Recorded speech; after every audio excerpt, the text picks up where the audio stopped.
Pakistan Peoples party اور پاکستان مسلم league نوازن کا ماضی ایک عجیب و غریب سیاسی رشتہ ہے، آپس میں ہمیشہ ایک دوسرے کو کاٹتے رہے۔ بہت پیچھے چلے جائیں، ضیاء دور سے شروعات کر لیں تو جنرل ضیاء کے ساتھی نواز شریف تھے، دوسری سمت مخالف سمت میں پاکستان پیپلز پارٹی تھی۔ بی بی واپس پاکستان آتی ہیں تو اقتدار میں لگتا تھا کہ شاید ان کو بڑی واضح اکثریت مل جائے گی، اس کو روکنے کے لیے آئی جے آئی بنوائی گئی تو آئی جے آئی کے بینیفیشری نواز شریف تھے، اس وقت بھی لوزنگ اینڈ کے اوپر بے نظیر بھٹو تھیں۔ پھر جب ایک ایسا موقع پہ آیا جب غلام اسحاق سے نواز شریف کی لڑائی ہو جاتی ہے، 8ویں ترمیم ہٹانا چاہتے ہیں کیونکہ اسی 8ویں ترمیم کو استعمال کر کے بی بی کی اسمبلیاں 90 کی توڑی تھیں۔ 93 میں اسی موقع کے اوپر انہوں نے پیپلز پارٹی سے بات چیت کرنے کی کوشش کی کہ غلام اسحاق سے صدر سے یہ اختیار واپس لے لیں، غیر جمہوری طریقہ ایک منتخب حکومت کو صدر چلتا کر دیتا ہے۔ افتخار گیلانی کو پاکستان پیپلز پارٹی نے آگے بھیجا، افتخار گیلانی صاحب نے بات چیت شروع کی نواز شریف سے، بیک چینل سے پاکستان پیپلز پارٹی نے غلام اسحاق سے نیگوشیٹ کیا اور نون لیگ کی حکومت چلتا کر دی۔ پھر یہ سلسلہ چلتا رہا، رکا نہیں۔ یہ 96 والی بی بی کی حکومت ٹوٹی تو فاروق لغاری نے بی بی کو گھر چلتا کر دیا تو نواز شریف ان کے ساتھ بیٹھے ہوئے تھے، بعد میں ان سے بھی نہیں بنی تو ان کی بھی چھٹی کرا دی۔ چلتے آئے مہران، وہ اپنے مختلف میمو گیٹ سکینڈل تک آ جائیں تو میمو گیٹ سکینڈل میں جب یوسف رضا گیلانی عدالت میں پیش ہو رہے تھے تو اس وقت بھی نواز شریف صاحب کوٹ پہن کر عدالت میں چلے گئے تھے، تو ان کا آپس میں کہیں ٹرسٹ قریب نہیں تھا۔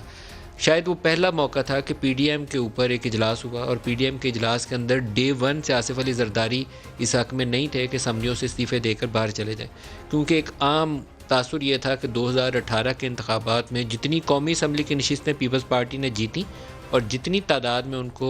ووٹس ملے اور جتنی پروونشل اسمبلی سندھ کی نشستیں انہوں نے جیتیں وہ 2013 سے بھی زائد تھیں، اور شاید ان کی جتنی ایکسپیکٹیشن تھی اس سے بڑھ کر تھی۔ اسٹیبلشمنٹ سے قربت کا ان کو کسی حد تک فائدہ پہنچا تھا، تو اگر وہ اسمبلیوں سے باہر چلے جائیں آج کی تاریخ میں تو دوبارہ انہی نمبرز کے ساتھ ان اسمبلیوں میں واپس آنا ان کا ممکن نہیں ہوگا۔ تو آصف زرداری کی جانب سے تجویز دی گئی کہ آپ بزدار کے خلاف نو کانفیڈنس موشن پیش کرنے کی کوشش کرتے ہیں پنجاب میں،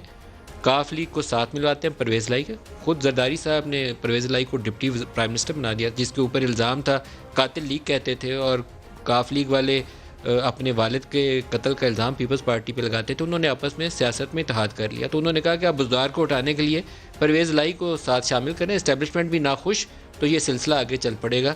اس کے اوپر نون لیگ نہیں مادہ ہوئی اور ان کا ایک ہی اصرار تھا کہ نہیں، استعفے۔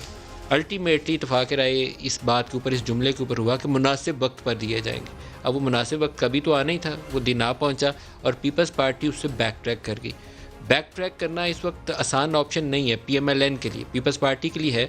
انہوں نے اپنے آپ کو اسٹیبلشمنٹ کے ساتھ دوبارہ اعلان کر لیا اس امید کے ساتھ کہ ان کی سندھ حکومت برقرار رہے گی اور ان کی جو پریزنس ہے سینٹ کے اندر وہ بھی موجود رہے گی۔ قومی سطح کے اوپر بلاول اکثریت لے جانے کی پوزیشن میں نہیں ہے، لیکن آر یا پار والی سیاست مریم کے لیے تھی، کیونکہ بڑی جماعت ہے۔ پی ٹی آئی کے ساتھ اگر ٹکر کوئی جماعت دے سکتی ہے تو پی ایم ایل این ہے، ایک پاپولر لیڈر پنجاب میں ایمرج ہوئی ہیں تو مریم ہوئی ہیں، بلاول کا اس میں بھی رول نہیں تھا۔